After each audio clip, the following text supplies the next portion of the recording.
All right, folks. We are live on Facebook, Rumble, Twitter, Twitch, YouTube, and Telegram. So let's begin. We have a very special show for you tonight. Now, um, earlier I was thinking we should do this once a month. I was thinking we could have this kind of a show where we have our viewers call in and share their stories of the unexplained, paranormal, et cetera, on our show. So I thought that would be a good idea. And since it's the last Wednesday of the month, and Wednesdays when we do the Fringe Division podcast, we decided that we're going to do this every month, once a month.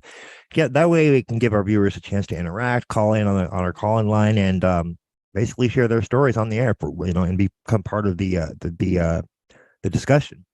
So I think that would be fun for our viewers and everything. So we're going to do that from now on.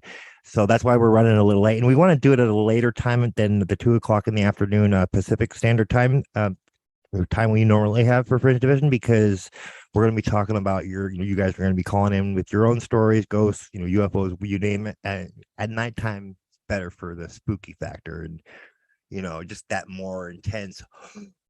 What is that kind of a feeling, So we're going to do it at 9 o'clock Pacific Standard on the last Wednesday of each month, 11 o'clock Central, and then midnight Eastern. So that's our lineup for the last Wednesday of every month for Fringe Division. So with that being said, let's begin and let's segue into our intro. So don't forget to subscribe, follow our pages, and as well as subscribe to our channels on YouTube, Rumble, Twitter, Twitch. Follow our Facebook pages, of course, and also like them if you want. But follow them if you want to get notifications. Check out our bonfire stores, bonfire.com/fu-family-port, and then bonfire.com/store/just-teed. You can check out you can get all this merchandise that you see here, and all the money made from that goes to the CPS and Family Court Corruption Victims Fund only. We do not profit from this work at all. That being said, everything we present here is covered under fair use. So we shall begin. And let's begin. So you can call in on our call-in line to tell your story if you're one of our viewers. Paranormal story call-in line. This covers everything from ghost experiences to UFO sightings to NDEs, pretty much anything and everything that doesn't add up or make sense as far as your own personal experiences go is game. So that means higher consciousness, dreams, weird dreams that might be connected to stuff in your daily life, whatever. So we're covering all of that. It's basically a catch-all story night line where we have people calling, and we're going to share with you some of our own stories. Myself and Jen, of course, is going to share her own personal experiences as well.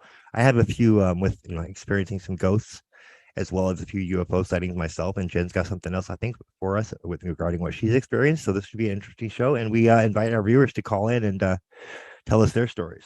And the number is on the screen, so you can call at any time. We will get it. It's through Google Voice, so all you have to do is call. It will ring on my end, and I'll answer and put you on the air. So let's begin. This should be a fun show. All right, let me make sure everything's up on the app and everything. So all right, so let's see. I would like to start with my first experience. I'm going to start off with my ghost story, my first ghost story, which dates back to about 20 years ago.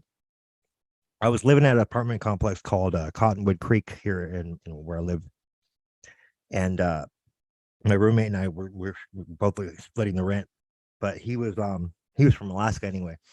But long story short, I just got in the shower one morning, was getting out, walking out the shower, go to my room. My room is like right across from the bathroom, parallel.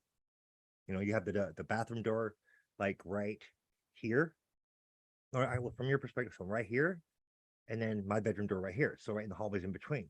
So I'm walking out the bathroom door, have my clothes over my shoulder, my towel around my waist, and out of my peripheral vision, I swear to God, I saw like three what looked like kittens run right past me, right in front of the bathroom door in the hallway.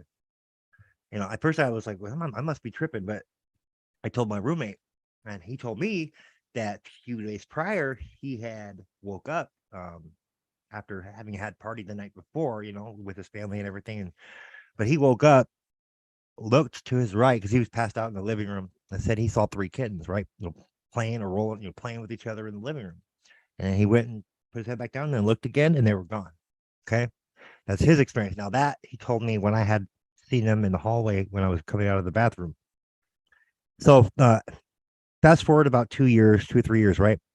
I'm in the car with my mom, and we're just talking about ghost stories, weird stuff like that. And she tells me that when she was after we moved out of the apartments, we had those sightings of the ghost kittens that we she was just cleaning up the last of the stuff, trying to get it in order for when we're finally done. So we had already got our stuff out, but we always try to keep our apartments like that, in tip top shape, so that we don't have to do minimal.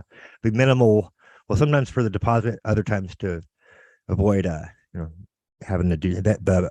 The managers having to do too much work cleaning it up for the next tenants. It's always good to have that in your repertoire, so to speak. So she tells me that when she was cleaning up the apartment, she saw three kittens playing. And it was the weirdest thing because it wasn't until 2 years after the fact that I had seen it, the ghost kittens, and then my roommate, that my mom had told me about her experience, which was like within mere probably like 3 to 4 weeks, maybe a month, or maybe 2 months after we had that experience, that she had hers. But I didn't find this out till years later. So that's my first ghost story. So I wanted to start off with that because that's kind of like one of the first ones I had. But what do you got for us, Jen? And then after you see your story, I'll share my second ghost story and a couple more. Okay. Let me turn my camera on here. Oops. I think it's on. Nope. Okay. Hold on. Let me turn it around. Where it started. Just a sec. Okay. Okay.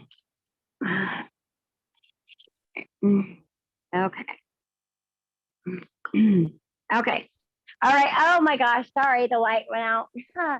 I was trying to get the full effect. Not quite in the dark though, but hey, maybe it goes with the show, right? Okay. So sorry about that, folks. I lost my camera there for a second. No, it was Go ahead. me. It was me. My light went out because it's automatic. And no. I was talking about on my end because I was trying to adjust my camera and it fell off the stand. I was moving the thing it was on. I'm like, go ahead. That was me. It was okay. No, that was me. Well, on my end. Anyway, I have a story when I was 12 and I was having a slumber party, and we decided to go on the Ouija board. Okay. And we were getting this, going through it, and it was saying different things. And then I said, "Can you please show us that you're here?" And it shined this really bright green fluorescent light through the window and scared us. I mean, we screamed. We were so scared. And it was like I sensed this presence. So I'm like, gosh, what was that? I have never seen anything again like that ever before. I mean, again, ever. And then, in the same year, we did the light as a feather, stiff as a board thing, and then you could like raise. Yeah, I remember that from back in the day. Yeah. All the chicks would try and do that one. Yeah. And I did it at a birthday party, and she rose up. I was like, oh my God. She didn't remember anything. She just remembered kind of like, she was in a dream state. And right. It was just something like very interesting. And that's about it for that first one. And so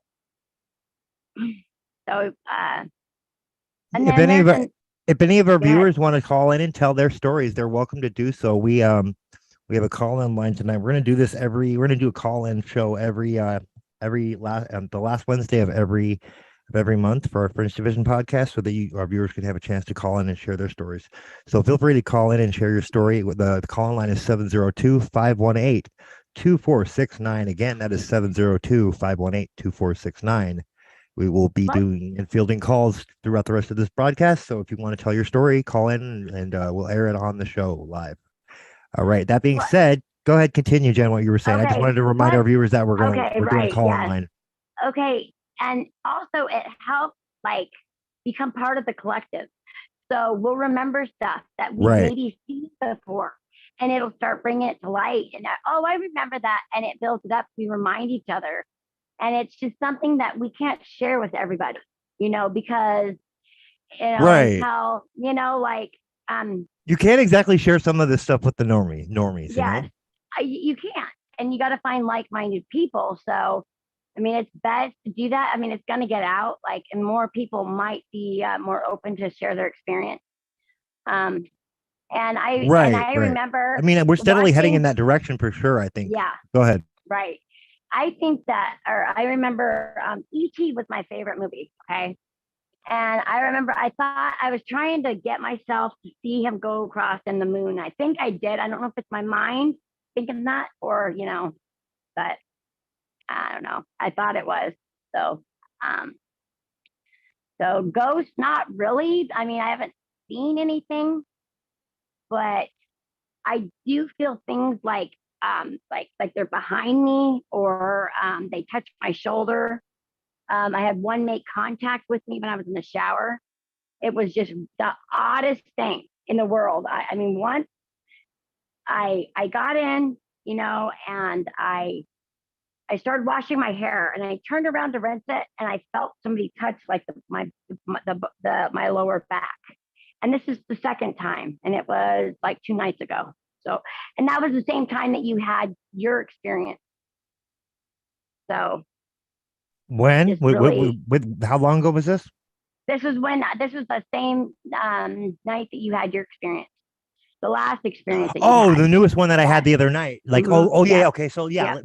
okay, perfect. So let me segue into that then, because that was Okay. So going to be the next one. That, I'm gonna close my camera so I can hear you. So I yeah, don't. There's no. go right Okay. ahead. Okay. Okay, So so I'm going to segue into my second ghost story, folks. And when this one happened, what was it? It wasn't it the day before yesterday, wasn't it? yes, yeah, and because I Okay, remember I said, "Oh my yeah. God, I had one," and I felt like something was on my like touched Okay, my so lower back. for context, folks, I don't know if you guys are familiar with the Bad Wolves cover of Zombie, right? That they did back in 2018. Well, I was listening to that, followed by the Cranberries' original version of Zombie, because like one of my I like to do the reboots and stuff and the recovers back to back to compare. But anyways, long story short, I was middle or about halfway through the original version of Zombie by the Cranberries, right? Now, mind you, my bedroom door is shut. I always shut it when I'm working, and I don't ever leave it open to mitigate background noise when I'm trying to work and focus. So I mean, it's always shut, and it's not one of those doors that's prone to opening by itself either. Now, it's never done this before, but and I know for a fact it was shut. But halfway through this song, I hear the door click, like the latch click, as if like somebody opened it, and it's opening, and the door slowly opens about three-quarters of the way full that it could possibly open and stops. Now I'm thinking that it's my sister or and her kids coming over and because my nephews and nieces are the only ones that open the door without knocking, which is fine. So I'm just thinking it's them wanting to say hi, and I go and I look, go out and peek out the hall into the hall. I look right, I look left, nobody there. I go down into the living room and look to see maybe somebody's in the kitchen, and they were just there, just decided to go come back. Nope, nobody was there. My mom's in her bed. I said, "Mom, is anybody here?" She said, "No, nobody's here at all." I'm like, "Oh, weird." So my door opened all by itself the day before yesterday, which is creepy in and of itself. Yeah, so that was my experience there. I still haven't been able to explain it, and it really tripped me up because I've never had such an obvious, undeniable, weird experience like that you can't really rationally explain. That's probably the most intense one that I've had as far as ghosts or paranormal goes, besides Okay. UFOs. Go ahead. Okay. Your turn, Okay. Jen. The other day, when I was walking out Come of on Kroger. camera for our viewers, please. Okay. All right. And I might even show my screen. Hold on a second. Okay. So I was walking out of Kroger, right? And I have to unlock my phone, right? I picked it up and the number 666 came across. I did not touch anything, nothing. I was like, what is this? I didn't touch it. I took a screenshot. It was the weirdest thing. Like I didn't unlock my phone and I did not put the numbers in. I just reached in and grabbed it. I looked and I'm like, what the? Because I heard it. my voicemail thing go off telling me to put my password in. Like, what? You know? And I grabbed it out, I looked, and 666 was on there. I was like, what does this mean? I said, I'm taking a screenshot because nobody's going to believe me. um, it was odd. You want to go Really ahead and share odd. that for our viewers? Yeah, hold on. You can I'll go screen get it. share it when Yeah. you're ready. Okay. All right. I'll be right back. I'm going to just close the camera for just a second and I'll go find it. Sounds good.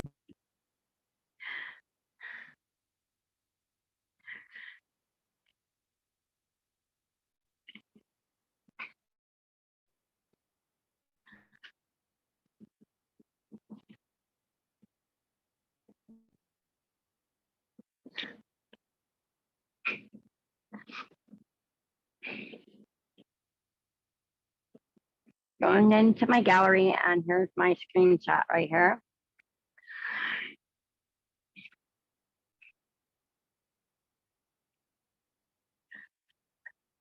There it is right there. Did not touch anything. I went to grab it out of my pocket because I heard my voicemail say I need to enter my passcode. Right here, I did not touch it. Why? Wow. I can't explain it. I cannot explain it at all. It kind That of is was odd. like, what's going on? And was your screen lock on? Was your screen lock on when you had it in your pocket and then you took it out and then that was on the screen? Yes. Oh wow. Yes, but I heard my voicemail say, please enter your. I didn't touch it. I was carrying a couple bags of groceries out, so there's no way it was in my pocket, so I didn't even touch it. Yeah, so I was kind of a little bit freaked out about it. Like not really. Well, I guess not freaked out, but wondering what happened. That's the first time that's ever happened. Yeah. So that's all I have for that one. So oh wow, that's yeah. interesting. Yeah. I mean, what are the odds of that? Right. What are the odds? That's like almost damn near impossible. The odds of that. There's no way that it could have unlocked itself. I have to put a code in to unlock and open my phone. So right. Like okay, a screen pattern or a lock pattern too, or a pin or whatever. Yeah, no, I know exactly what you're talking about. Yep. So that was just I don't know how that happened. And for me to grab it and then to hit this number 6, I don't see how I could have done it 3 times, but I don't think I did it. So yeah, that's yeah, it doesn't make sense. If you had to unlock it and put in the code before you saw that, then that doesn't make any sense. And I mean, and there's no way I cross over a 6 when I put my code in. So just saying, that's another factor. Yeah, I don't know what did or who did, but something was checking my mail for me and it put that code in. So that's not my code. Right. Yeah. So I have a UFO story to share that happened when I was a kid. So let me share that because I thought that was fascinating. Okay, so like when I was a kid, right, I used to live in this little housing complex, in Green Valley, suburb of Las Vegas, more toward the south, up to the outskirts of town, and it's more like nicer neighborhoods. More middle class people that live there. Mostly houses, good schools. It's one of the better parts of town. Long story short, I'm playing in the cul-de-sac with where my friends are at, like just down the street from me, and we're playing outside football and shit. And we're looking up in the sky and we're seeing this crowd, something like it was like a light, but it was like a kind of like almost neon green, but not quite neon. It was like maybe off neon, like maybe more of a darker, like sub green or whatever. Like, and anyways, it wasn't neon. It was still like kind of that shade of green, but it was not as bright as a neon would be, but more or less. And it was going. And we seen it, and it went literally across the screen, was making 90-degree turns on a dime, and it literally freaking must have covered, made a whole star shape, like when you draw a star with pen and paper, in less than 0.0325 seconds. Like, it was fast, but it was way stuff that would kill a human pilot. That's just crazy. That was like, what the hell? Me and my buddies were like, I was like 10, I was like 7 or 8 at the time, and me and my buddies seen it, and we were like, after we seen it, it tripped us out, So that was one of the first ones that I had. But go ahead. Right, I bet you probably did because of where you're located. I mean, you know what I'm saying? Like they were flying. It was in the direction that Area 51 would be, where in the sky. So it wouldn't surprise me at all. let me see if like this will like because I have something that maybe tell me if this is close to the green that you saw. Let me switch over. I gotta do something really quick and then I will turn my camera around. I So, didn't. sounds good. Okay. Okay, so I think I'll be able to see it. Well, shoot, I gotta turn all the lights off. Damn. Okay, hold on. Yeah, okay. Let's see, because then I'll be totally dark. Okay.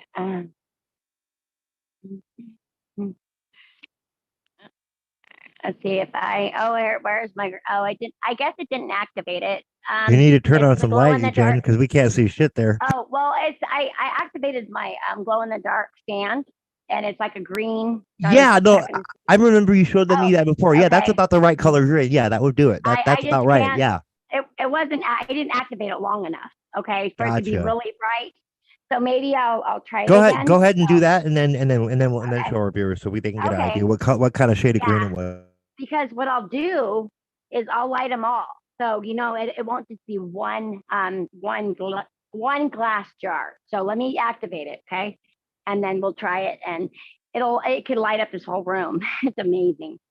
So, but go ahead. I don't have any other ones at the moment except um like lights being turned on. That I know I didn't turn on.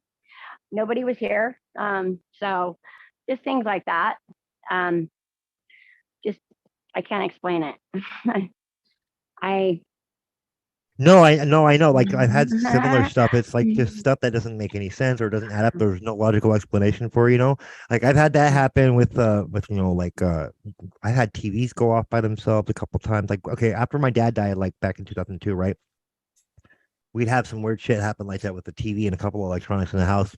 And my mom always thought it was my dad, like fucking with us, saying, "Hey, I'm still here" or whatever, even though they had split up. It was funny right. because my mom was like annoyed one day, but like the TV kept turning itself off. She's like, "Bob, stop it! I'm trying to watch TV."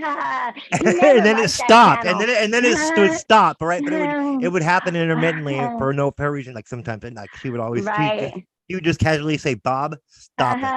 And it would stop. I Okay. mean, yeah, out of nowhere when she was trying to watch something. Anyways, so that was another like brief one. It wasn't too like intense like some of the ones are can be, but that was Well, another one that I had. right.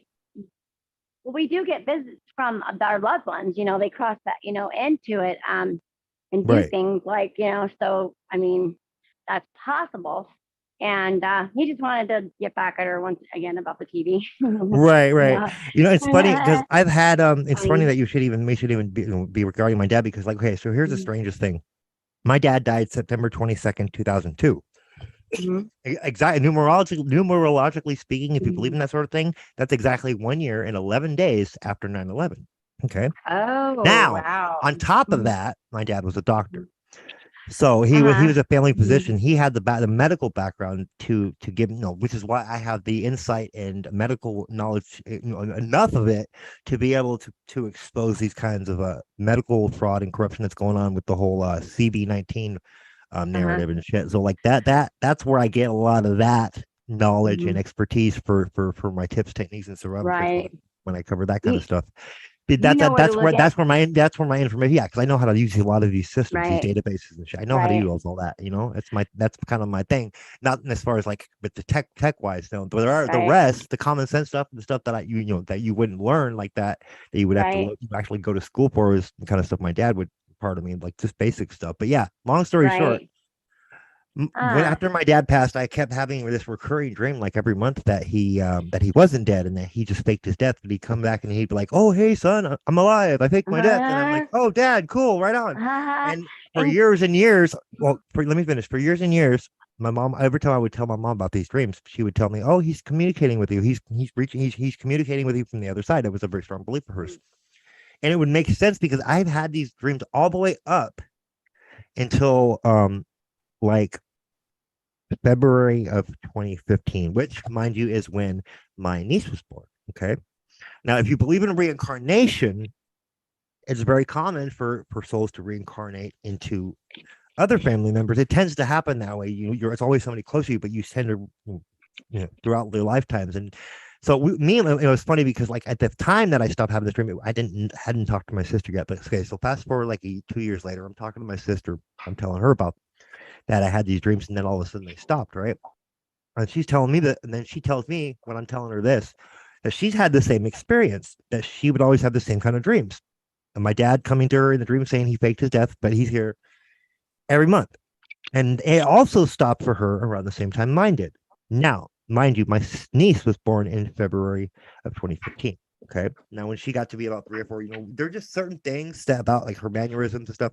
For me personally, I think that she probably, my dad probably reincarnated in this life into her, and that's not very uncommon from what I'm understanding, and the people in the spiritual communities that believe in reincarnation. But anyways, either way, I thought it was fascinating and interesting that though that would be independent corroboration of the dreams I was having that my from my sister, and it stopping at the same time. Um, so yeah, that was interesting in and of itself. But then there's so much that's like stuff that like for as far as my dad goes, like unresolved stuff, resolved stuff, but like just stuff like he's gone too early. He was in the military. During Vietnam, he was stationed in the States in the Army, and he was a chemist, and they had him making Agent Orange. So that was what eventually had given them the acute form of leukemia that eventually killed him in 2002. I did not Oh find this wow. out. I did not find this out Wow. until 2008 from my uncle. From 2002 to 2008, I didn't know what it was that caused it. I knew it was an acute form of leukemia, but I didn't find out for sure what caused it till I spoke with my uncle, and he said, yeah, it was because of the exposure to Agent Orange that he was working with. So, anyways, Okay, yeah, I was just going to ask you a question. go ahead. When you woke up, did you really think you? I mean, did you really think you saw your dad? I mean, you probably saw him, but did you really? I mean, were you like, oh, dad? Because sometimes I'll have dreams and No, they'll be no, no, no. These were oh, different because they would happen at least once a oh, month, almost okay, on the dot like clockwork, and it would always be the same theme, same exact theme. It might be a different setting okay, sometimes, but it was always the same story. oh, It was always he shows up and it's like, "Hey, son, I'm alive. I faked my death," and it always starts out like that, but it's always a mhm, different scenario or scene, but it's always consistent in that okay, manner. And I find myself right, talking to him, kind of conversating, catching up, and in the dream, and hmm then tell him, "Man, I miss you, dude. Look, this is what I've been up to lately. Here." And hmm usually in the dream, it corresponds to what I'm doing in real life. And then, but so it huh. evolves as my, so that's one thing. And then this, similarly, same thing with my sister. But here's what really tipped it off for me. After that, after my niece was born, and I had another dream that at first I thought might have been my dad, but here's the difference, and here's why I know that it wasn't, because in the dream he was mad at me for getting myself locked up, and he would never react like that. Oh, He would never react ah, like that, and so that's how I was able to know. Because in the dreams that I would have it when he would come visit me, it was always uplifting and never like him being hmm bitter or angry. It was always kind of like, "Oh, hey, man, it's been so while. What are you doing lately?" Kind of a feel, not like right, judgment kind of a feel. And so for me, uh, I always was like, well, that was weird. I couldn't have been my dad because it was just he would never do that like that. That's not who he was, right. you know. Maybe, yeah, But that's kind of. but that dream happened. That last one happened right after my niece, like my niece was born. So, and what was weird about it, I didn't find out until a couple of years later that my sister had similar dreams and stopped at the same time. But for me, Oh, my own personal dreams, that was when I knew they stopped because that last dream was not the same as all the rest had been, And so hmm. to me, that was that was like the universe's way of saying, "Oh, hey, he's reincarnated. He's not gonna be visiting you anymore because he's not there. He's already in his next life, so to speak." That's for me is how I took that, on a personal level. But anyways, that's a little unexplained, a couple unexplained things. I just I don't, I thought I'd share with our audience and give some background on my dad's my dad's field of expertise a little bit, so people can kind of get an idea of my credentials and my ability Right. to provide a lot of the information that I cover, especially in the Friday shows. Right. Yes. Yeah, definitely. Um, yeah, I'm trying to think of, I don't think I have any others right now offhand. I mean, just, you know, we, I'd go to, you know, like cemetery, something like that. And I just kind of, say a prayer, things like that. But we did see some, like a shadow running after us one time, but it was just, I don't know. I think somebody was Yeah. teasing us. Yeah. But I don't think so because I could hear footsteps.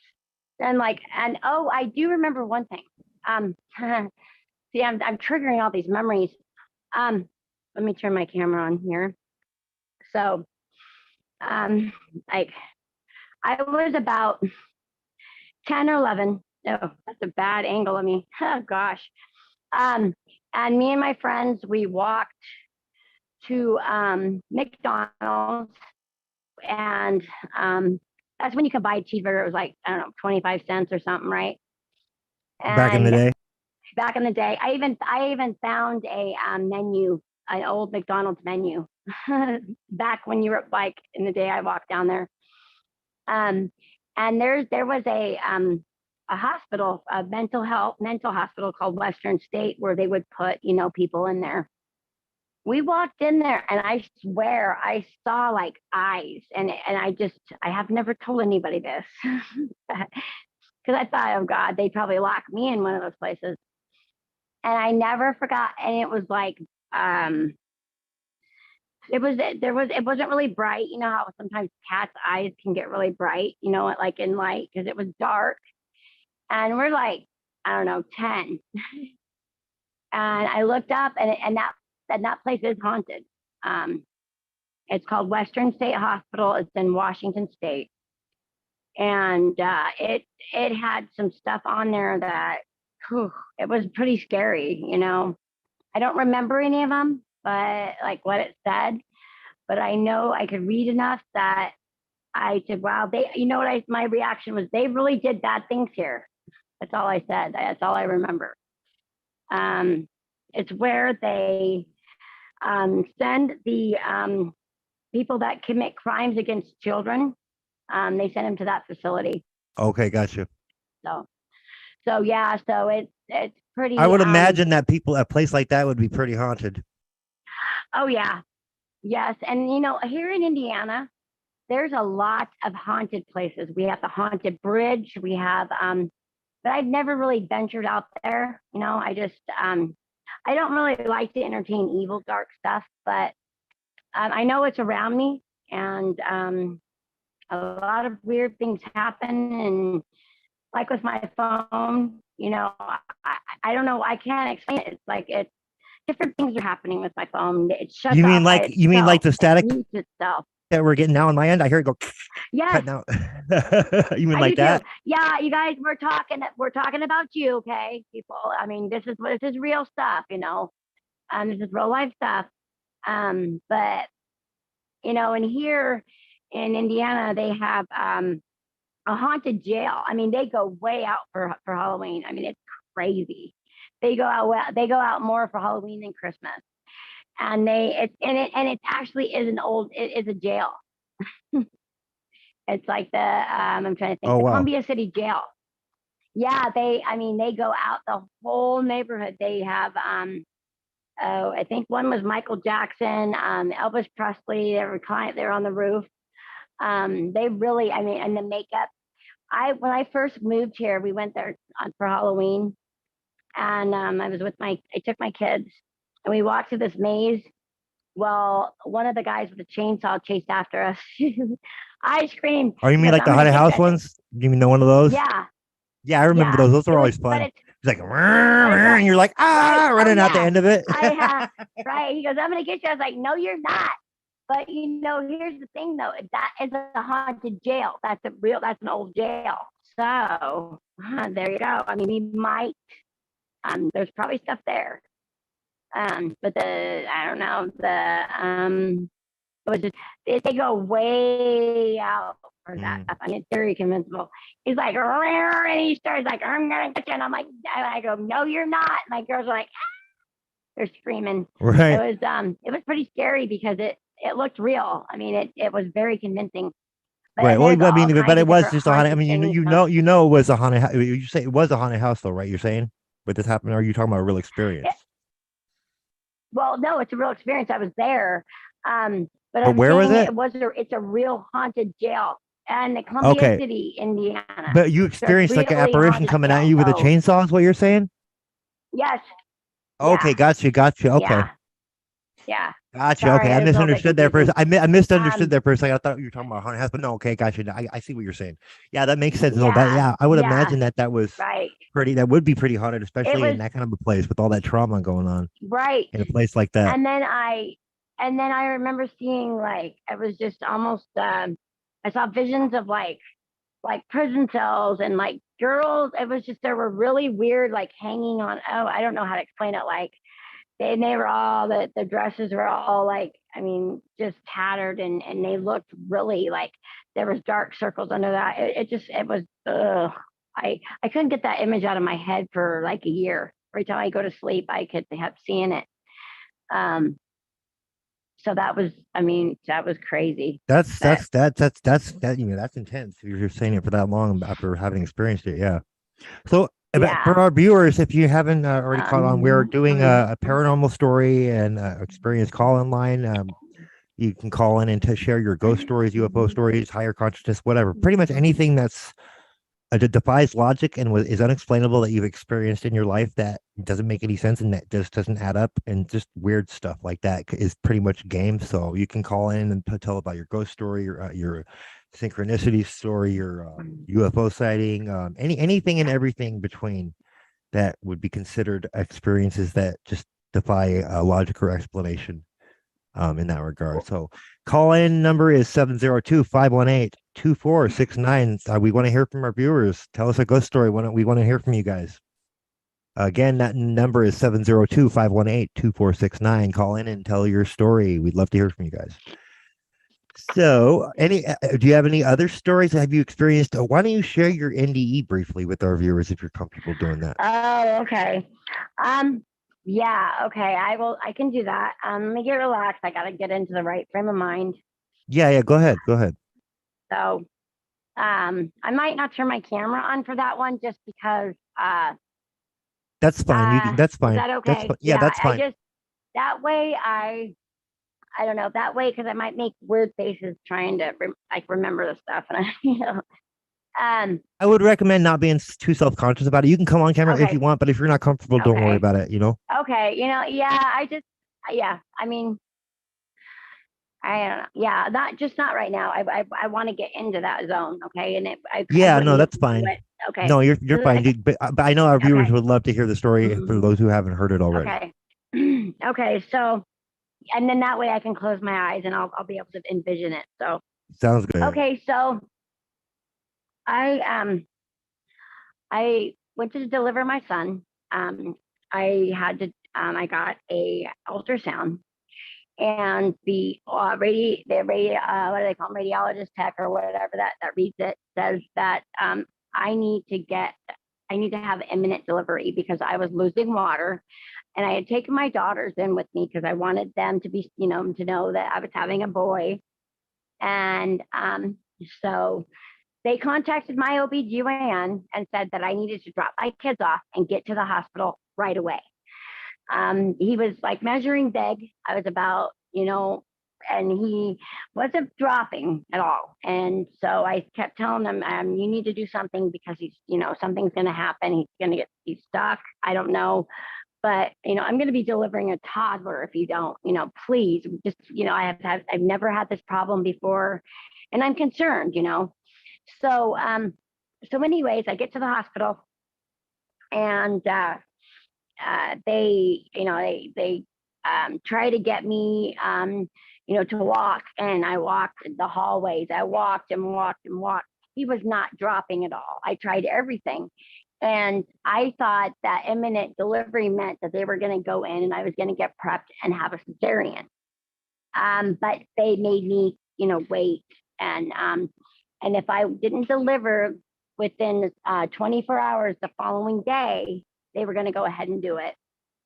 So they hooked me up to Pitocin, and they hooked me up, they gave me an epidural, and said that I just, needed to I kept moving around, like side to side, trying to see if like gravity would do it. There was no doctors on the delivery floor. It was all residents, and they were taking orders by doctors over the phone. So it was just really unexperienced Oh people doing wow. it. Oh wow. Yeah. So they wouldn't So even get proper consultation no, from a doctor's no, experience hands no. on by looking at something. Right. Kind of like they were Exactly. doing And during this whole 2 years when they were doing yes, telemedicine, which is total yes, bullshit. Because there's yes, certain things you cannot diagnose yes, without doing it hands yes. on. Pure and Well, simple. and see, Yeah, And and so see, there's a here's lot the of fraud going on with that too, as well, folks. yes, People need to keep right. that in mind. Go Okay, ahead. and so here's the thing, is that you know most people that have that, they will move the baby, they'll turn them or something, because sometimes they just simply can't come down because their head's not going down in the right position, whatever. Well, I tried and I tried and I tried, and I mean, I did everything. Towel nothing, but they never did anything to change his position. They never called a doctor. They said that there was a doctor on the floor. He was doing rounds, but it was odd because I was the only one on the delivery floor. I had no way of contacting anybody. They had finally it got to the point where they I was trying everything, and the resident doctor, I don't know, I can't remember her name. She came in and she checked me, and and I forgot to add that my water broke. Okay, so my water already completely broke. So she went in with a hook, and their water came out. And they asked me what my pain level, and I said it was a 30, and I should have been completely numb. Um, what had happened is that I they did not the doctor ordered over the phone for them to DC or stop my pitocin. The nurse did not do it because she did not think it was necessary. So I kept going. I was trying, and the fetal heart monitors were going off. It was low, extremely low. He was in distress, and they kept hitting the mute button on it. Okay, and all of a sudden, I'm laying there, and uh, when that hook, when she took that out, um, she had uh, I had a complete bladder and uterus rupture. I think Oh, wow. she broke my hook, or broke my bladder with that hook. So what happened was I was in so much pain. Oh my God. I closed my eyes, and I could hear what they were saying. And it was almost like an echoey sound, like kind of like we were talking into it, like it was an empty room, and it was just kind of like yeah, it was like an echoing room. And I I didn't I could put things together, and the doctor's like, who put this catheter in, and they were talking about vacations and all this other stuff. And the guy that came in to numb me, the anesthesiologist, said, okay, I'm going to go ahead and give this to you. Oh, well, I think I was numb at the time. I'm getting kind of a little bit mixed up. But he had said that. He said, okay, I'm going to go ahead and give this to you. He said, I'll be back. Let me know if you need more. Okay. And I'm like, okay, I have the blue thing over my head. How am I going to let him know? I don't know. I didn't have a way to contact him. So, anyways, and I am just crying. I mean, I have never been in so much pain in my entire life. It was the absolute worst thing. I mean, I had surgical utensils, I could see them, flying over. I could see some of my inside, I mean, inside. It was just, I could feel it. I could feel it inside. That was the worst thing in the world. But it came to a point where I finally, it went from dark. I said, I, at the time I prayed to God or whatever, whatever God is. I was praying to the higher power because I knew I was going, and I was like, hey, so I was okay, I guess okay with that. I didn't have a choice. I couldn't stop it. And all of a sudden I was in a lot of pain. I was cold. It was just it was awful. I had bad taste in my mouth. Um, and then it was completely black. And then all of a sudden it was bright, and it was warm, and I was going really fast. It was almost like the speed of light. I just zoom. I zoomed really fast. Um, I don't know. I've never seen anything. I've never experienced anything. Um, it was the best ever. It was so euphoric, and I will never forget. Um, I was kind of sitting at the there was a thing. I stopped at something. It was like I don't know how to. It was kind of like a dead end. That's what it felt. That's what it seemed like. And I'm like, okay. And so I was kind of hanging out. I was kind of kind of coast, or what do they call it? Like bobbing a little bit, just kind of waiting. And I'm like, okay, this doesn't look good, But it was almost like a gate, okay. And I'm just kind of like chilling out there, like, hey, what's going on, Um, I started seeing these lights come towards me. I don't know what it was, if it was something else. Uh-huh. But before I died or whatever, I prayed, like I said, and I told my higher power that to please take me, don't take my son. He's innocent. He's never experienced this. Just take me. And I don't know if I spoke to it. I didn't say, oh God, Jesus. I just spoke to it. It was something like it was I don't know. It was really warm. I mean, it was nice. I was like very attracted, to it. I wanted to get closer. And I said, I'll do whatever it takes humanly possible to keep him on this planet. Um, and I made that promise to my creator, the great divine. I just wanted to, you know, not necessarily go back to Earth, but I wanted to. Um, I was good where I was at. um, but then all of a sudden, I did get an answer, and poof, everything opened up. I woke up. I got a really cold hand on my arm. It was the anesthesiologist. Says, "Oh, hi, Jennifer. You're gonna wake now. You did great." And I was like, "Why did you wake me up? I was just fine where I was at." And that's when my hell began. It was I don't know. It was just I was completely wrapped up in warm blankets. I lost all my blood. I had to do a complete blood transfusion, and I do remember them saying, "I wonder how much blood it's going to take for her to die."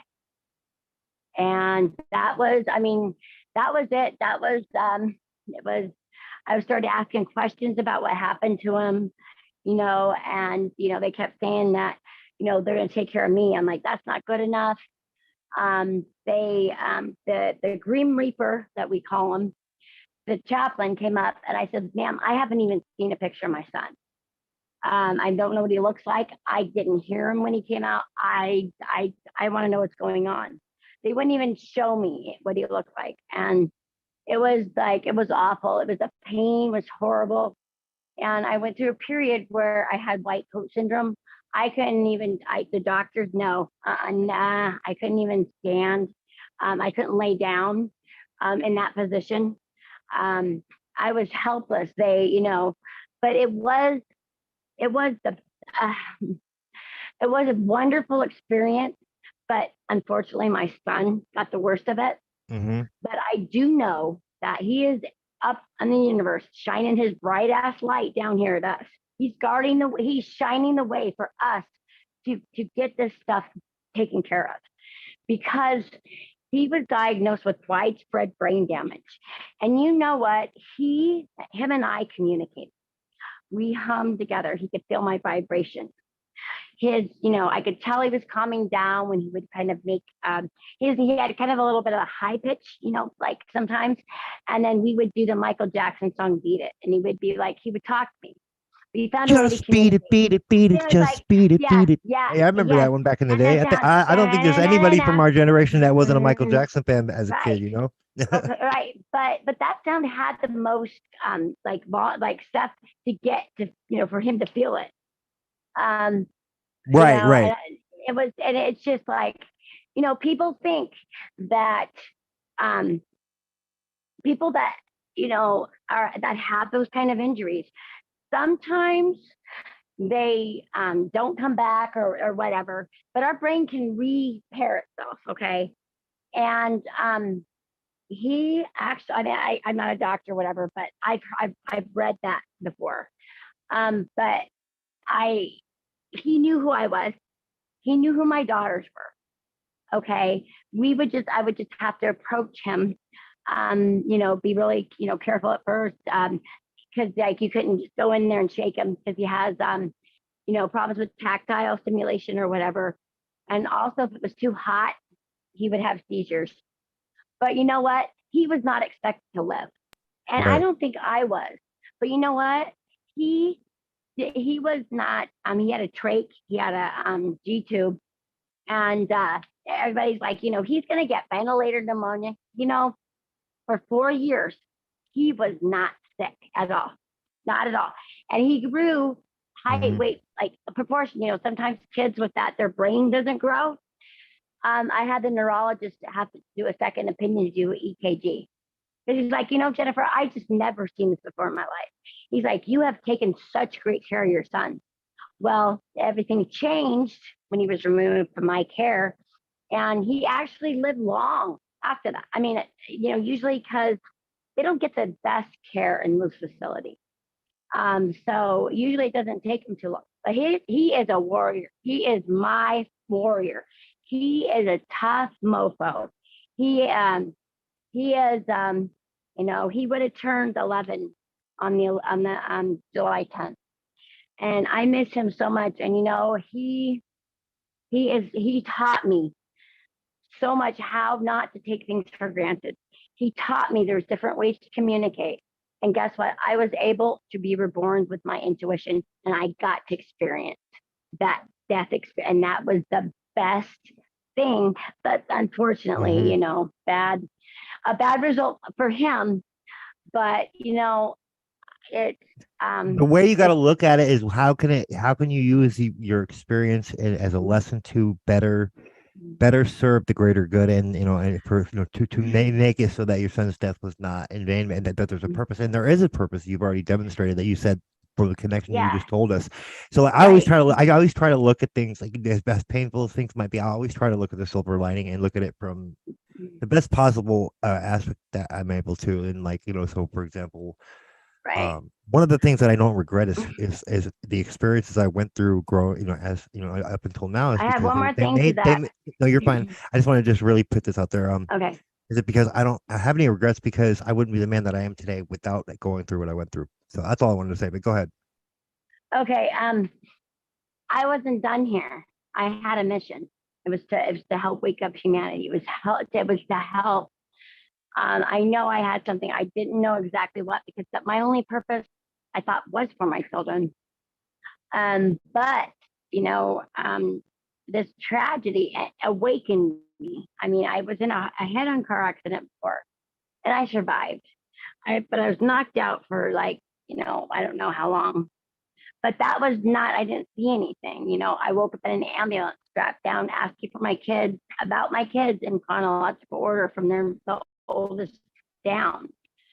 So, but I still don't know where that time went. And that was scary. The scary thing where and things went in slow motion. It was like, and I went on one tire and I spun and I fell down.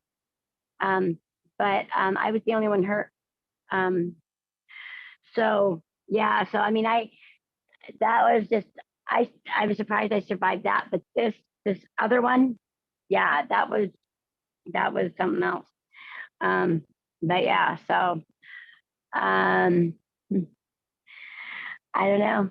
That's why I'm here. I'm here for the better good of humanity. I always told when I was young, I want to make the world a better place. I want to be there for people. I want to help kids. I want to Right. help people. I I've mean, always I had that mission sense too, growing up. Like I was here for a purpose, like, since earliest yeah, memory I can remember. Like, I've always had this mission sense that I'm here to help humanity evolve. And I've even spoken. It's funny because, like, I always would, the way I worded it in my mind a lot of the time growing up was, I was sent back to right a terrible wrong, for example. Is one of the ways that I would that it would be worded when I would think about it as a kid. And then I've even said that to people before, in my personal say life. that Like, again. when I I didn't said, catch it. okay, so one of the ways that when I would think about my mission sense, of what, like, how I felt and what I was here to do in my mind, the way it would always be, I would always hear it audibly, the way it would be worded, would I was sent here to help humanity evolve and to right a terrible wrong. Wow. And now here's the kicker. Here's the kicker. That's very common among starseeds. Now, that being said, that's the way it's always, I've always heard it in my head when I would think about it. And now I verbalize that to family members, growing up, and people that I trust, over the years. But what's really the real kicker on this is I've heard others in the contactee community, supposedly, like Alex Collier and several others, say the same thing, which really resonated with me, like, because I'm familiar, like, that was what kind of like what I would say. I'm not going to go too much into the, so to speak. If you don't know who Alex Collier is, I recommend you check him out. But there's a lot of synchronicities that I'm having, and a lot of people in my personal life are having, that are activating us as starseeds right now. Like, which is part of the reason that I'm doing the work that I'm doing right here, with the News for Us, because this is what I was put on this earth to do, and that's the way I see it. I had that intuitive knowing, so to speak. Anyways, I thought that was a nice little tie-in that you would appreciate as a fellow Right. starseed. But go ahead and continue your story. And also another thing too is that starseeds usually have traumatic experiences to activate who they are. Yes, yes. It just I don't know of anybody that has. I mean, it just For me, I don't. it was happening. What happened to my mom is really that, and then but Yeah. also that documentary I discovered, like, right before that happened, also was a big Mhm. one. It was such a powerful, moving documentary for me, because at the end the whole message was one of hope, and what we could become, and then how it quoted the Hope the Elders prophecy. I that really resonated with me too, not just Mhm. on the wording level, but as a starseed. I think that's what they were talking about in that. Mhm. Well, I've always felt like I didn't belong here. I always like looking at like I always like colors and stuff, and Right. I like looking at the moon, and I know I've I always would felt go like I came like that. Like, why am I here? What, this is like a ass right, backwards society. Why the fuck am I here in this right, freaking ass backwards fucking right, place? And then, so, like, I've yeah, always felt like I don't belong. Like I went, like, I always felt like, mhm, why am I here? I've already dealt with all this and fucking moved past all this. Like, at least as far as right, my soul sense goes. So for me, it's like, I'm right, like, what the fuck? Like, these are ass backwards freaking people, man. But, like, right. so it's not an easy mission to opt No, for on that, and on the soul level, because it is a tough job, because you have well, to, and like, lower, you have to come back into a lower right, density, where you have to yes, have to yes, you're here, we've already done this, like, so, right, us start, we've already been done this and evolved, and then mhm, apparently we come back and we do this on all sorts of different places all throughout the galaxy to help civilizations, right, find their power and evolve and ascend. But this is kind of like what we do. So this is right. not our first time around the block, but maybe Uh, some that are here that we're helping to wake up and help to evolve. But that's kind of right. like how I've that's how it's resonated with me, growing up, and what I've been able to learn about it, and just from my own intuition and from what I've read. I just I didn't feel like those were my parents. I kept asking I was like, Same "Are you here. guys sure? Are you Same guys here. sure?" But it's really kind of interesting now that you're seeing all the stuff. You're triggering some of my thoughts here. Was that I'm just like my grandmother, okay? And I do not. I looked up to her so much, and I still do. And I mean, she still is there. I mean, I didn't see her that often, but that bond was so strong that I would love, sometimes. Well, I heard the eulogy that my uncle wrote about her. It was like I was reading it to somebody, and I was there. I was there. I was her there, and at that moment, it was so amazing. And I think that's maybe why my mom treated me the way that she Hmm. did, because she knew that connection and she was trying to break it. Um, she spoke very bad about my grandmother, and I was that. I think I don't know. I'm part of that, and I I can relate and I connect better with on my paternal side. Um, and it says a connection. I mean, the sense of humor, as I mean, our personality. They're from Canada, so they say Hmm. a. Hey, and we're going to we're going to go to uh, the market oh, they, and oh, they, talk about getting oh, some yeah, oh, chickens. yeah. No, that's in Sorry, UK. I Yes, know, UK. no, I know, I mixed the two together, Oh, and I'm just trying, blame Canada. I was just giving a hard time to our Canadian brothers and Oh, sisters. We yeah. love you guys, though, Well, we really do. hey, I do impressions of I am everybody, so it's all American. in good fun, folks. We're not like Okay. really trolling anybody. We're just all in good fun. I Mhm. love you guys. I love my my Uh, Canadian brothers and sisters, and I love all my Australian brothers and sisters down under too as well. So we're not oblivious to the tyranny you're facing or had been facing, but right. we know that there's Uh-huh. good news that's already Yep. come your way. So we're rooting for all you guys. Canada, we're still rooting for you. Just hang tight. We're Yes, working my on it. fam's there. My Hang tight, uncles, my Canada. aunt. You're gonna it's not gonna be much longer. I don't think you're because it's it's already happened here in the states pretty much. Right. There's been a lot of repeals of the mandates Um, and stuff. The Australia recently came out, went that way. Australia, from what I hear, Canada's still like trying to clamp down, but right. hold tight, hold fast, you guys, hold the line, do not comply, and just know that help is on the way. Well, and you know what?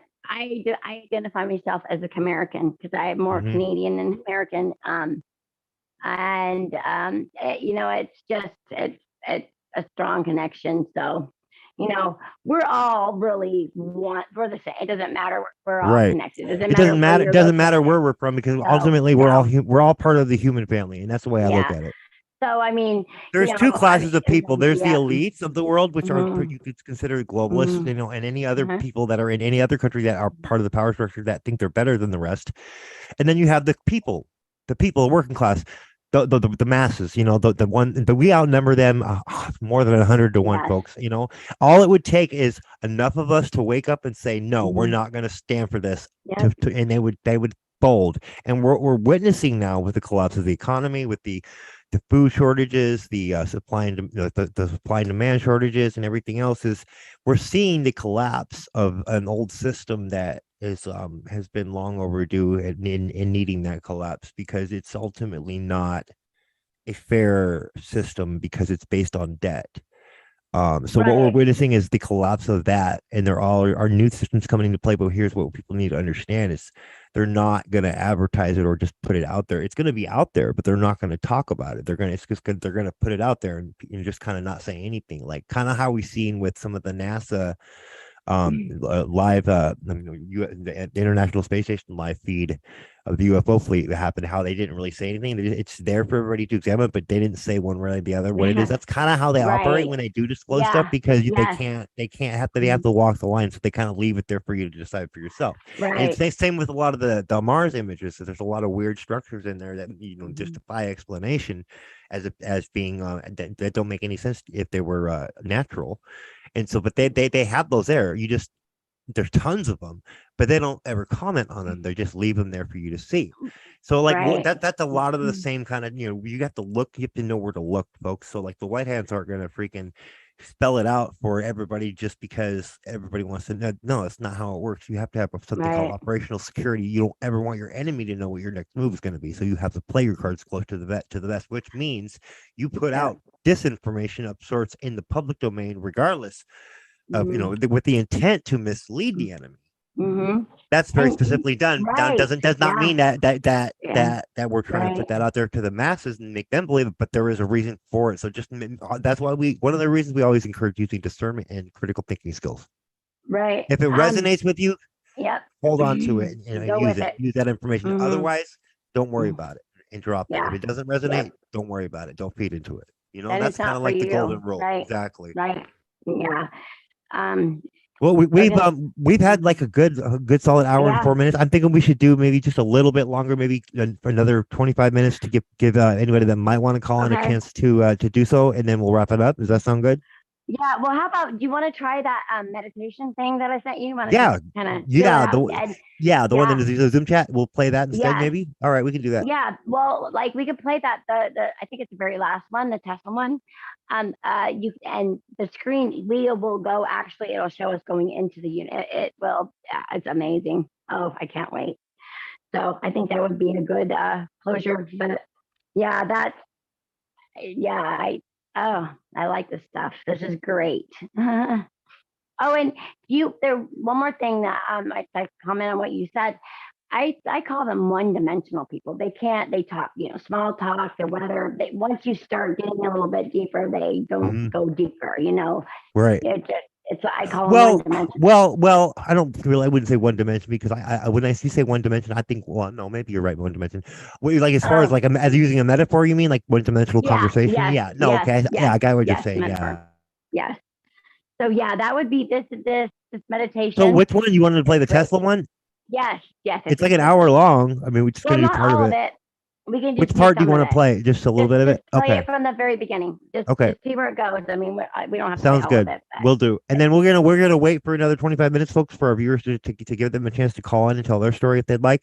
So we'll be playing that meditation that it's called 432 hertz Tesla guided meditation, rate straight to your subconscious mind journey through space. So we're gonna just play that in the interim, give people an opportunity to call in and tell their stories, and then we'll go from there and probably wrap it up in right. another 25 minutes or so, folks. And then what we'll do is we'll do this every last Wednesday of the month. We'll do a call in kind of deal for our Fringe Division podcast later in the evening, like 9 o'clock Pacific Standard, 11 Central, and then midnight Eastern. So that will be the lineup for the last Wednesday of the month for either Fringe Division podcast.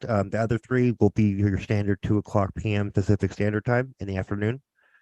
And so that's going to be our lineup. I decided for our Fringe Division. I wanted to do a special call in one at least once a month for our viewers to call in and participate and tell their stories. All right. So let me share my screen so we can see this. Just Go ahead. one more thing. I will look into what my near-death experience, what it represented. So I'll have that next time. Sweet. So you mean symbolically Yeah. speaking what it means? Yes. Well, Awesome. what it means, like the tunnel and all that stuff, because there is a meaning to that. So. Oh, cool. Awesome. I think our viewers Yeah. will appreciate that. Yes, it's pretty interesting. But okay. So yes, this will open up our subconscious mind. This is great. So. Hi, this is Dare to Do Motivation. Welcome to our journey through space. In this 1-hour affirmation video, we will guide you through your subconscious mind and open the portal to other dimensions. You won't need any drugs or substances to get into that state. Just make yourself comfortable and enjoy the ride. You can do it with your eyes open, looking to the screen and gliding through space, or do it with your eyes closed and let your mind take you to places you never knew existed. This video will be streamed at 528 Hz, the Tesla wave function. That means that the spoken words will go right into your brain and subconscious, and they will make your inner self able to travel so far away, which wouldn't be possible in any other way. So sit back, lie down, relax, make yourself comfortable. Breathe in, breathe out. Breathe in, breathe out.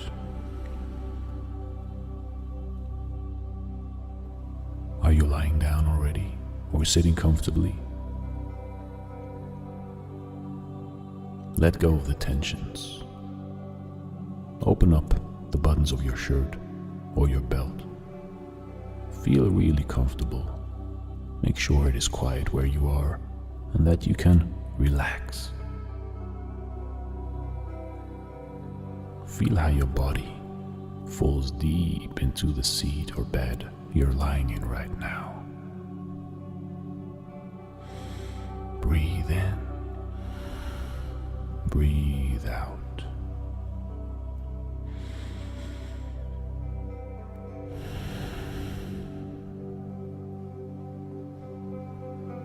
With every breath you take, you breathe in love, comfortability, pleasure, nice thoughts, and you breathe out fear and tension and negativity. Breathe in beautiful thoughts, beautiful dreams, love, compassion, and breathe out negativity, hate, tension, and anger. You are in a calm state of mind right now. I just want you to concentrate on your breath, breathing in and breathing out. Don't let your mind wander around just yet. Sit back and watch your breath do the work. Explore your breath.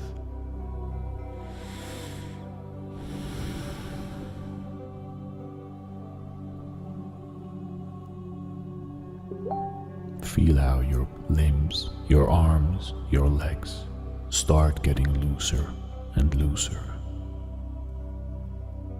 How your back is nice and relaxed. How your neck is long and without tension. You can feel your body right now. You can feel the blood in your veins. You can feel your life, the living, vivid power that you are. You can feel yourself deeply and profound. Breathe in, breathe out.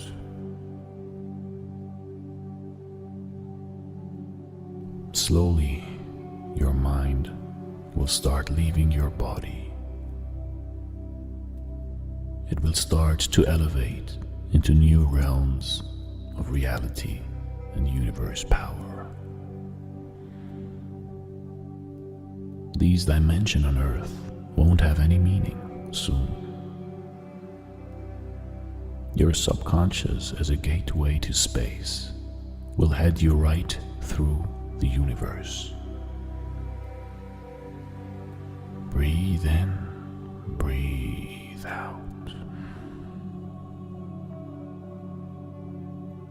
Your body is still and comfortable. Your breath is slow and deep.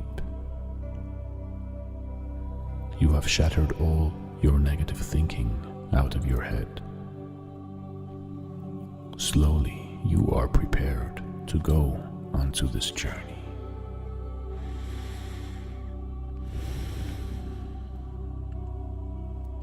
I will now affirmate you to your journey to space.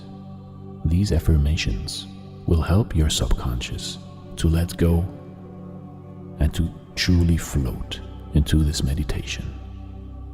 Your body will be here on Earth, but your mind and subconscious are out there in the deep, wide universe. But don't be afraid. You will be safe throughout all this journey. Just enjoy the ride. You are an amazing human being. You are full of love, patience, and trust. You are loving. You are caring. You are made for great things in your life. You are free. You are not afraid to speak and think your mind. Nobody has power over you besides yourself. Your heart is strong and willing to take action if necessary. Your mind is deep, loving, and controlled. You are honest. You are giving. You are forgiving. You are healthy in spirit and body. You eat healthy. You drink healthy.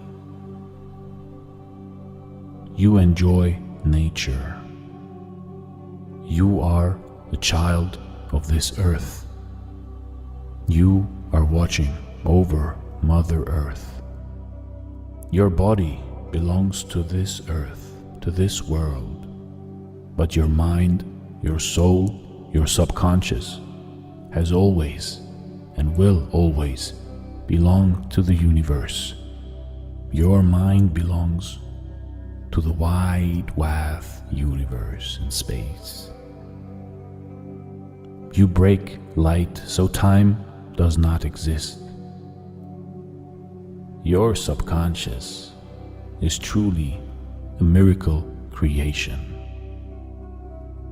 that will forever be around in every corner of the universe. So let go for this meditation of your earthly body and follow your subconscious to wherever you want it to go. Your spirit is your free gateway to every corners of space.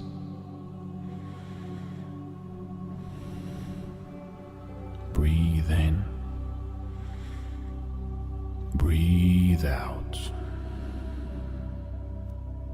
Breathe in. Breathe out.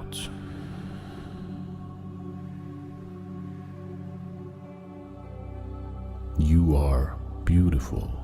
You are full of fantasy and creation power. You are wise.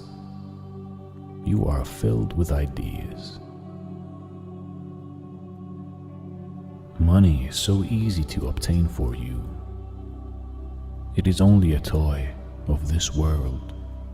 It is nothing of importance out there in your soul universe. You are so much bigger than all of your problems here on earth. You are so much more amazing than people think you are here back on earth. You are the full grasping knowledge of space. You are love, health, vitality. You are a part of this circle of life and beyond. You are a beautiful human being. Your spirit is free and daring and able to go wherever it wants to go. Now let go of your body and float into space. Space-time has no meaning here. Within seconds, you can traverse into every corner of the universe. You are going through a different gateway. You are a free spirit in the universe. Breathe in. Breathe out. Breathe in. Breathe out. Now I want you to visualize the planet you are flying to, the world you are flying to. It is your natural world. It is the place where your subconscious truly and secretly wants you to go.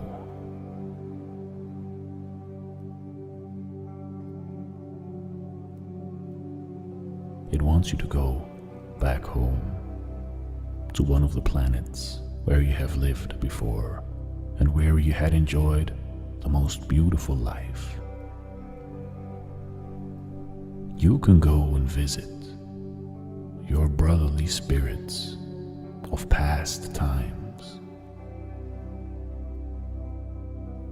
embedded so deeply into your subconscious that only it knows where to fly right now.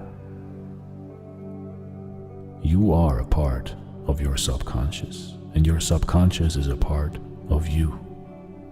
So let it lead you and guide you to that world that you truly want to go. You fly and you fly. Breathe in, breathe out.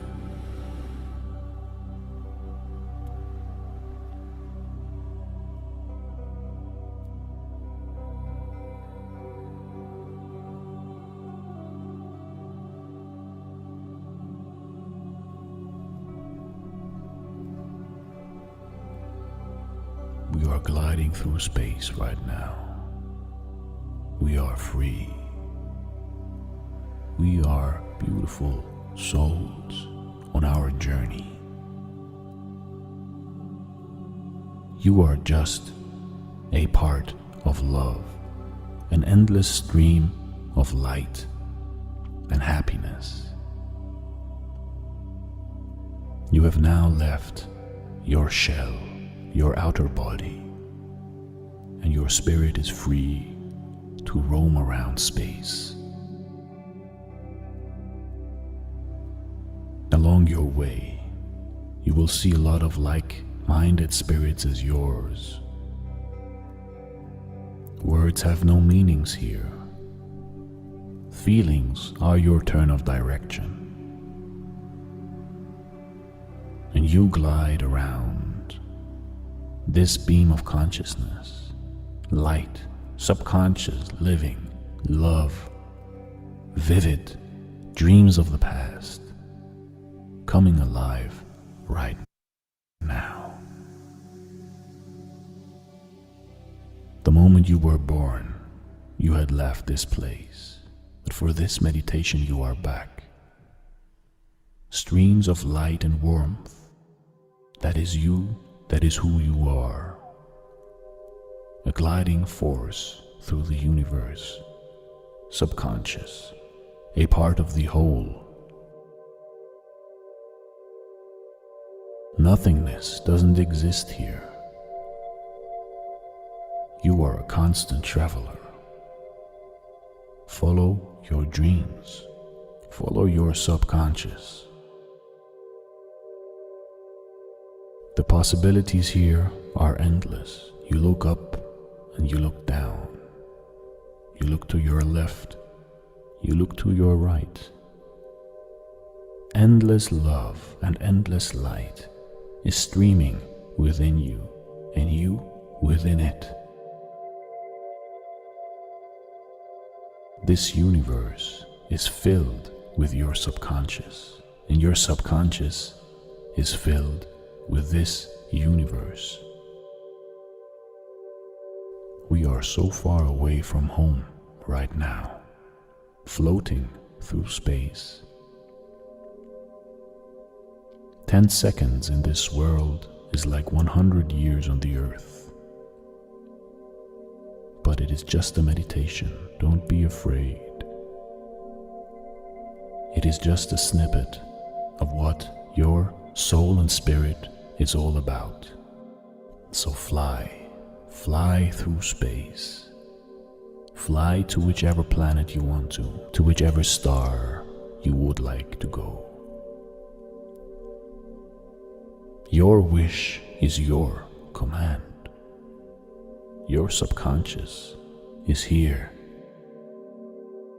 to take you wherever you want to go.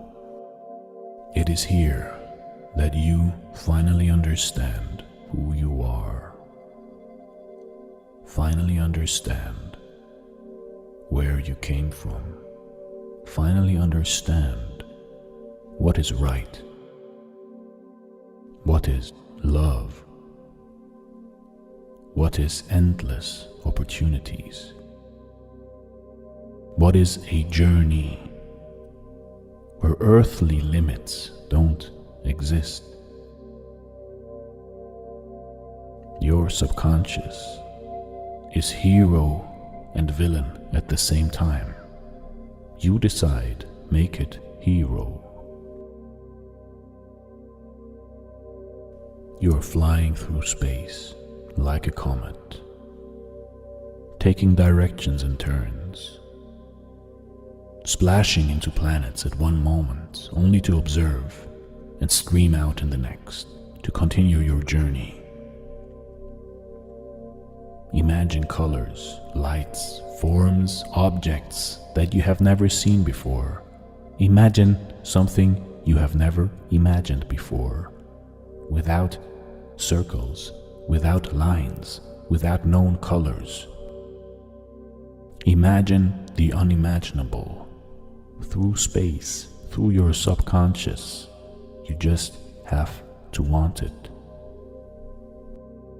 This is your escape from Earth. This is your chance to truly understand life and to lose all your fear. When you are back, you will be able to do whatever you want. You will be able to live all your dreams right on Earth. Because now you understand that this Earth is just a tiny, small part of your subconscious, and that you can achieve anything you want, live the life you want, open your spheres of love and live the love you want. Be boundless, be merciful, be a beautiful being, never afraid to express yourself. You are a stream of light. All right, so we're gonna wrap it up here. Let's do our little outro. It'll be about 3 minutes to wrap it up. So thank you for everybody for joining our last Wednesday of the month episode where we do call in for and we tell our paranormal stories, ghost stories, whatever. Pretty much anything unexplained that defies any reason or logic that we had experience in our personal lives, and we're going to do that every last Wednesday of the month for our Fringe Division episodes. Will be later in the evening than our usual 2:00 p.m. on those Wednesdays. Just kind of like have that late night feel to it, since we'll all be sharing stories. Every other Wednesday of our Fringe Division podcast will be our standard 2 p.m. time, of course, Pacific Standard, 4 p.m. Central, and 5 Eastern. But on the last Wednesday of the month, it will be 9 p.m. Pacific Standard Time, 11 p.m. Central, and midnight Eastern Time. So that's what we got coming for you, everybody, in the future. And then don't forget to subscribe to all our pages. Like our pages, but follow as well, so you can get notifications for our lives on Facebook. Check out our Rumble, Twitter, Twitch. Subscribe to those. YouTube, Telegram as well. And don't forget to check out the Bonfire store, bonfire.com/fu-family-court. Get yourself a great the Box podcast mug, which is going to be premiering in the near future. That's Dottie's little baby right there.